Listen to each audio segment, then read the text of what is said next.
Okay, hello everyone, welcome to Cubivore, Survival of the Fittest, for the Nintendo GameCube. With you, there's, of course. What does those say about Cubivore? It's simplistic and yet it is bizarre all in one. As the back of the cover would state, eat or be eaten, assume the role of an animal in its early stages of evolution development. As animal instincts take over, you will boldly traverse hostile environments and savagely stalk your prey to insert your place in the animal chain of power, where you have what it takes to become the new king of beasts. Cubivore is basically a kind of bizarre twist on wildlife survival sim, you could say. Basically, how the game progresses is that you will start in the early stage of an animal. And there are four generations. You have to beat the 3 generations and then complete a certain task to get the final generation where you would finish the game, well, become king of the beasts. But let's not get ahead of ourselves. You'll start in your early stages. Now, the whole gimmick with Cubivore is that you're not playing as, like, realistic animals. It's from Japan. It's not going that way that easy. Now, what you play as is a cube with one little flat. Basically, you'll have like little square, flimsy pieces attached to your head. Now, as you grow, you'll get more pieces as you get raw meat. Raw meat are special pieces of meat that help your Cubivore grow stronger. Basically, they have symbols on them, and these symbols will grant you different powers like running faster, dodging, camouflage, and other different things. But each generation, you'll be able to become a more greater beast and come up with more combinations. Now, by combinations, I mean is there are different colors of meat, and by mixing and matching, you can create different forms, species. In that you could look like kind of like a horse-like thing, and yet you could look like a horrifying, deformed monster that couldn't possibly exist in any form of reality. Lots of strange forms you can take on. Now the game is very replayable.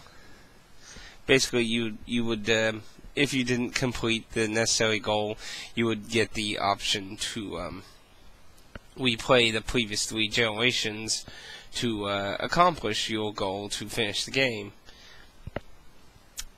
Now, basically, it has sim and RPG ideas in it. The sim would obviously be the whole survival aspect. The RPG aspects are, you have different aspects like your belly, your strength, Scar, which would be your defense and stuff, and you'll either find training grounds that can help level up, or completing certain things like, say, your stomach will level up by eating. So you're encouraged to eat more, but you're also encouraged to be careful of what you eat, because you might evolve strangely or differently from what you wanted or planned, because each branch or family of colors and types have different ups and downs. You know, one might be defensive, one's more offensive, one's balanced, one's built for dodging and stuff. It's a mixed bag, really. And then they have strengths and weaknesses against certain ones. Especially near the end, you'll notice that. It's not really a hard game, to be honest. I would say it's pretty simplistic. It's nice to relax back and just enjoy the weirdness. Very bizarre. I like the humor in the game too, by the way. Very bizarre humor. Japanese poems and well, very strangely written dialogue. Boss names are also bizarre. Very, very bizarre. the District Attorney. Anyway, I wouldn't say it's a bizarrely long game either. I'd say it's pretty short, really. But is it going to be a game for you? Would be obviously the primary question. That's kind of, it's a really iffy game in that. It's definitely not for everyone. It's not a very universal appeal to it. If you don't like really bizarre ideas and stuff, you might want to just stay away from it. It's really just a strange, bizarre idea. What's interesting about the game is it was originally being made for the N64, and then it got carried to the GameCube. But the graphics are obviously very simplistic. They're not very detailed or anything. Everything's very cubish in that. Very simplistic graphics, sound, very calming music, but it's very high on the humor level and the bizarre level. And it was published by Atlas in America. It was actually published by Nintendo in Japan, but it wasn't made by Nintendo. It was made by another company. Which are they on here?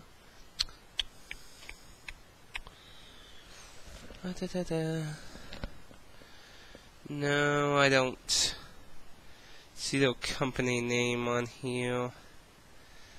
Oh well. See, just that back there. I did enjoy Cubivore. What problems would I really state with the game? I didn't really have generally any real problems with the game, except none that weren't my fault personally. That is, like, I sucked at blocking, but that's because I suck at timing. I'm not very good at, like, quick timing things, so yeah, I sucked at blocking, but that ain't the game's fault. I did find one thing very odd about the game, and it's near the end of the game. Near the end of the game claims to present you with the strongest form you have obtained for fighting the last chain of bosses. I don't really know why I did this, because I had the form. I involved. You have a quick, easy, more mutation thing. Basically, let's say you mutate, but you had your previous mutation on there, so you can actually form back into that. But it has to be on your easy mutation buttons, which would be on the plus pad. But when I was fighting the last few bosses before the very final boss, I mutated into a form I already had, but well, I think I had. Well, I'm not sure. I had the shape. It might have been the colors, maybe. I'm not 100% sure, to be honest. I'd have to really look back, but I could have swore I had that form with, I could have swore I've had that form all the way before when I was completing the side task, but, I got that form and I morphed back into my previous one, because, well, it said that was my strongest, and I could barely do anything to the final boss, so, desperate, I tried the other form and was doing mass damage, so, I don't know. I have to double check that, though. You see, basically the game asks you to get so many different forms to go to the end of the game, so, when I did my Let's Play, I did the, getting the other forms off screen, but I could have swore I got that form. There's a very good place to do that, too. It's in the board life cycle. You'll go through being a pig, a bear, a board. In the final cycle, well, you'll have to find out in that one.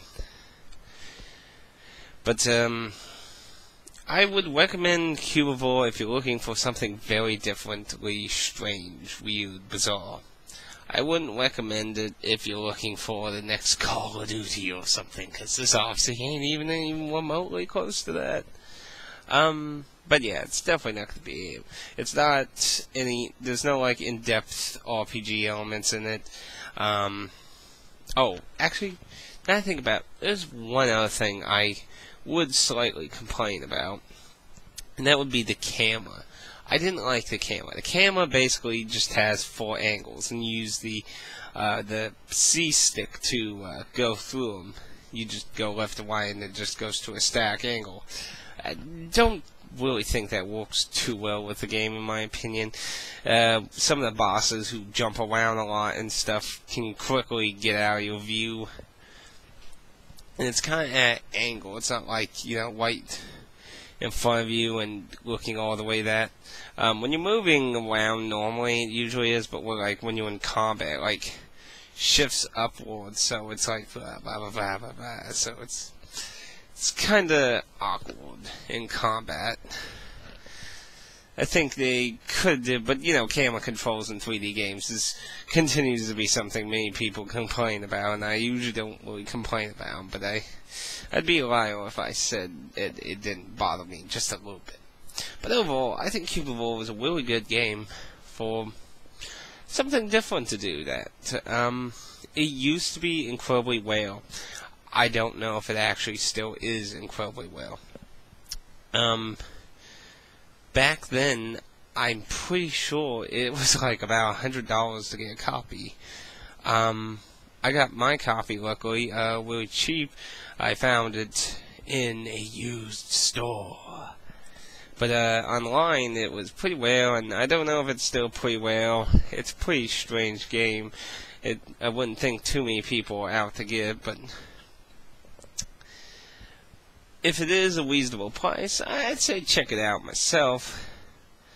But I definitely can see how some people probably, if I would stop bumping into my chair, my table, I could see how people would generally maybe not like it either at the same time. It's not very complex or anything. It's very simplistic.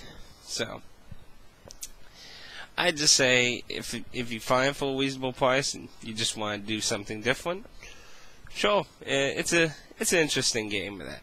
But anyway, that's pretty much all I really have to say about Cubivore Survival of the Fittest. It's a very bizarre game.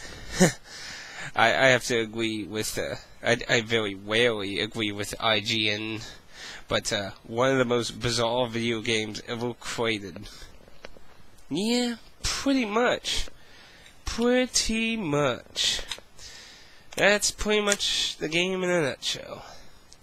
But yeah, suggestive themes. Yeah, this would be Quagmire's favorite game. Giggity.